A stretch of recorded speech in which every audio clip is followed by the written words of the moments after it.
I put you down as CFO for the venture capital loan. They need biometric confirmation by 9 a.m. Or the deal dies and I go to jail for fraud. Don't be selfish. That was the text message staring back at me.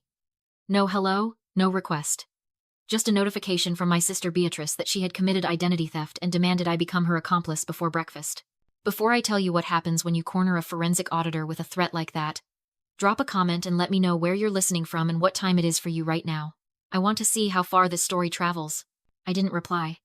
I didn't call my parents to ask if they knew what Beatrice had done, because deep down, I knew they were probably the ones who gave her the idea.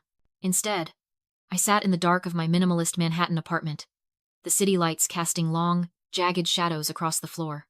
For the first time in my life, panic didn't set in. Clarity did. It was cold, sharp, and absolute. I opened my work laptop and navigated to an email I had been staring at for a week. It was a transfer offer to our Tokyo branch. Higher salary, housing stipend, and most importantly, it was 6,000 miles away from the people who shared my DNA. My finger hovered over the trackpad. For years, I had stayed in New York because of a misguided sense of loyalty. A belief that if I just worked hard enough and fixed enough of their messes, they would eventually love me as much as they loved Beatrice. But looking at that text message, I realized I wasn't their family. I was their insurance policy. I clicked accept. The confirmation screen flashed, sealing my exit. I was leaving. But before I got on that plane, I had one final audit to perform. I reached into my desk drawer and pulled out a black moleskin notebook. This wasn't a digital spreadsheet. It was a physical record I had kept since I was 22. I call it the scapegoat's ledger. It doesn't just track numbers. It tracks the exact cost of my family's love. My name is Kara, and I'm 29 years old. I'm a forensic auditor for one of the biggest firms in the city. My job is to find the money people try to hide, to trace the greed that destroys companies. But I didn't learn those skills in business school. I learned them by surviving my sister. I flipped open the notebook to an entry from 3 years ago. $35,000 in credit card debt opened in my name. Beatrice had called it her mental health trip to Bali. When I found out, my mother told me that pressing charges would ruin Beatrice's future, so I paid it off. I ate ramen for a year to protect the credit score of the woman who stole from me. I turned the page. 2 years ago, my social security number was used to lease a Porsche because Beatrice wanted to look successful for her Instagram followers. When the repo man showed up at my old address, my father told me I was being dramatic for wanting to report it. They stole my money and my peace. But they forgot that by making me clean up their crimes, they were training me to catch them. They thought I was just the quiet, reliable sister. They didn't realize they were creating a predator who knew exactly how to hunt them. My phone buzzed again on the desk. It wasn't a text this time. It was a notification from the venture bank app. Request for biometric verification. CFO authorization. There it was. The trap Beatrice had set for herself. She needed my fingerprint to unlock $250,000. If I declined it now, the deal would die quietly. She would have to find another way to scam someone. But if I did nothing, if I let it sit there pending, she would walk into that bank tomorrow morning thinking she had won. She would walk right onto the killing floor. I didn't hit decline. I didn't hit accept. I simply closed my laptop, placed the black notebook back in the drawer, and watched the notification pulse on my screen like a heartbeat. I wasn't going to save her this time. I was going to let her sign her own name on the warrant. The next morning, I wasn't packing clothes. I was purging my existence. I pulled books off the shelves and dropped them into a donation bin. I swept my toiletries into a trash bag. I wasn't just leaving an apartment. I was erasing the version of myself that had tolerated them for 29 years. My laptop chimed from the kitchen counter. Incoming video call. Mom and Dad. I didn't take a deep breath. I didn't steel myself. I just tapped answer. My parents, Richard and Susan, filled the screen.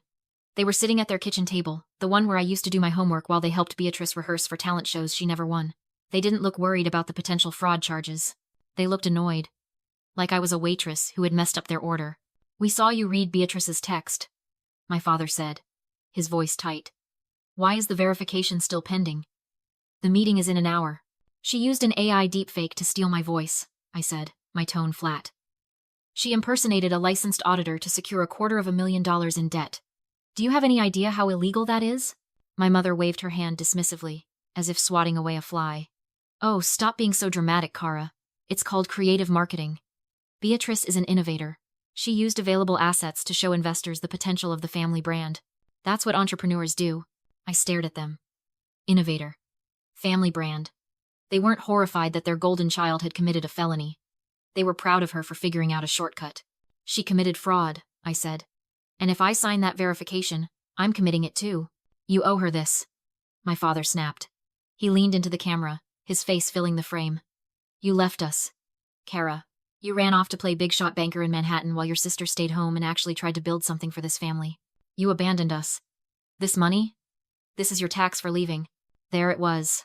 The truth they had been dancing around for a decade. My success wasn't a point of pride for them. It was a betrayal. In their eyes, my independence was an insult to their dysfunction. They didn't want a daughter. They wanted a resource. If that loan doesn't go through by noon, my mother added, her voice dropping to that dangerous whisper she used when she wanted to hurt me. Don't bother coming home for Christmas. Don't bother calling us when you're lonely. If you ruin this for Beatrice, you are dead to us. I looked at their faces. I looked for a shred of hesitation, a glimmer of parental instinct that might prioritize my safety over Beatrice's ego. There was nothing. Just entitlement and the cold calculation of parasites who realized their host was trying to detach. I didn't scream. I didn't cry. I felt a strange, icy calm settle over me. They wanted me to be part of the deal? Fine. I would be part of the deal. Okay, I said. My parents blinked, surprised by the sudden surrender. Send me the link to the bank meeting, I said. I'll log in at 9. I'll verify everything. Good. My father grunted, sitting back. I knew you'd do the right thing eventually. I ended the call. They thought they had bullied me into submission. They thought they had won. They had no idea that by inviting me into that meeting, they hadn't secured a cosigner. They had just handed the executioner a front row seat. At 9 o'clock sharp, I clicked the link. The screen flickered, then resolved into a high-definition view of a glass-walled conference room in Midtown Manhattan. It was the kind of room designed to intimidate people, floor-to-ceiling windows overlooking the skyline, a mahogany table that cost more than my car, and in the center of it all, Beatrice. She looked perfect. She was wearing a cream-colored power suit that I knew. Just by looking at the cut, she couldn't afford. Her hair was blown out, her makeup flawless. She looked every inch the successful entrepreneur she pretended to be on Instagram. Sitting across from her was the loan officer, a man in his 40s with an eager smile and a tablet ready for the final authorization. He looked at Beatrice with admiration. He had no idea he was sitting across from a mirage. Ah. And here is our CFO, the loan officer said, his voice booming through my laptop speakers. Good morning, Kara. Beatrice has been telling us wonderful things about your financial oversight. Beatrice smiled at the camera. It was a dazzling, practiced smile, but her eyes were hard. She leaned slightly toward the microphone. Hi, Kara. We're just at the finish line. We just need your biometric sign-off to release the funds. Her lips barely moved as she mouthed the words. Just nod. I didn't nod. I didn't smile. I sat in my empty apartment, my spine straight, my hands resting calmly on either side of my laptop. Good morning, I said. My voice was steady, professional. Before I provide authorization, I need to verbally confirm the details of the transaction for our internal audit records. Standard procedure. Beatrice's smile twitched. She hadn't expected procedure. She had expected submission. But she couldn't snap at me in front of the bank representative. Of course, she said, her tone sugary. Go ahead. I looked directly at the loan officer. Please confirm the total loan amount and the disbursement method. Certainly, he said, tapping his screen.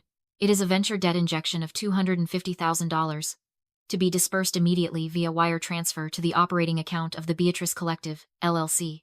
And this wire transfer? I asked. It crosses state lines? The funds are originating from your Delaware holding bank? That is correct, he said, looking slightly confused by the specificity, but eager to please. It is an interstate wire transaction. I looked at Beatrice. She looked bored, tapping her manicured fingernails on the table. She had no idea why I was asking these questions. She didn't know that federal wire fraud charges require specific criteria, interstate communication, use of electronic banking systems, and intent to deceive. She was just annoyed that I was wasting her time. Excellent, I said. Beatrice, please press the initiate button on your tablet to formally request the funds. Once the system registers your request, I will provide the biometric unlock. Beatrice didn't hesitate. She didn't pause to wonder why I was being so helpful. She saw the money. She saw the lifestyle. It would buy her the trips, the clothes, the validation. She reached out with a confident hand and pressed the blue button on the screen. Request initiated. The timestamp locked in. 9:04 a.m. She looked up at the camera, her eyes gleaming with triumph.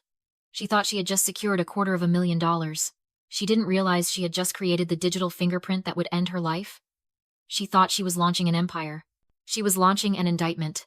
"It's done," she said. "Your turn, Kara." I looked at her one last time. I looked at the sister who had bullied me, stolen from me, and used my identity like a disposable napkin. I felt a ghost of sadness, but it was fleeting, gone as quickly as it came. "One moment," I said. "Let me pull up the screen." The progress bar on the screen behind Beatrice hit 100%. The room held its breath, waiting for the green checkmark of my biometric approval. It never came. Instead, I shared my main monitor. On the giant high-definition screen in that Manhattan conference room, a document appeared. It wasn't a verification page. It wasn't a contract. It was a federal fraud report, pre-filled with the transaction ID generated 3 seconds ago, time-stamped, and marked urgent. "I am Kara," I said, my voice cutting through the silence like a scalpel. "And I do not authorize this transaction." The loan officer froze, his finger hovering over his tablet. Beatrice's face went slack, the confident mask slipping to reveal the panic underneath. "The person sitting across from you," I continued, speaking directly to the banker, "is not my partner. She is not an authorized signatory. She has committed identity theft, forgery, and as of 30 seconds ago, federal wire fraud." Beatrice stood up so fast her chair tipped over. "She's lying," she shrieked, her voice cracking. "She's crazy. She's just jealous because I'm building something real. I have the audio logs from the deepfake software you used to impersonate me," I said, my voice remaining terrifyingly calm. "I have the IP traces from the applications you submitted, and because the loan amount exceeds $100,000, and you just attempted to move it across state lines via the bank's Delaware server, this is no longer a civil dispute, Beatrice. It is a federal crime." Beatrice lunged for the tablet, desperate to cancel the loan. The officer beat her to it, pulling it away as he realized the deal had become evidence. "You ruined this," she screamed. "Over $35,000? You could have paid it like always." I leaned toward the camera. This was the moment I'd been waiting for. I knew about the debt you put in my name. I saw every charge. I could have stopped you months ago, but you would have walked with probation and a check from Mom and Dad.